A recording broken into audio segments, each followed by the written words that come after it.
अस्सलाम वालेकुम नाज़रीन, आप देख रहे हैं टीएमपी न्यूज़ में। हूँ आपके साथ लुबना चौधरी। नज़र डालते हैं आज की कुछ अहम खबरों पर। लाहौर से हमारे खसूसी नुमाइंदा की रिपोर्ट के मुताबिक लाहौर की सड़कों पर वन व्हीलिंग का नया चैलेंज, ट्रैफिक पुलिस बेबस।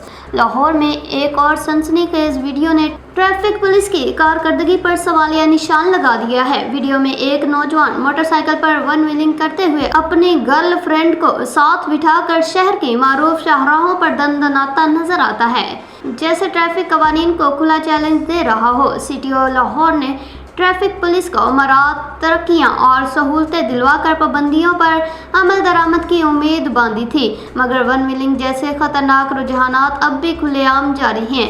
ये वीडियोस न सिर्फ अवामी तहफ़्फ़ुज़ के लिए खतरा हैं, बल्कि ट्रैफिक पुलिस की मौजूदगी और मौसरियत पर भी सवाल उठाते हैं। सिटी ऑफ लाहौर ने मुख्तलिफ शहरों से तकरीबन 6000 ट्रैफिक एहलकार बुलाकर शहर में तैनात किए हैं, जिन्हें मनामा ट्रैफिक लाइन में रहाइश दी गई है। इसके बावजूद लाहौर की सड़कों पर कानून शिकनी का सिलसिला जारी है और नौजवानों की जानिब से वन व्हीलिंग को तफरीह समझा जा रहा है।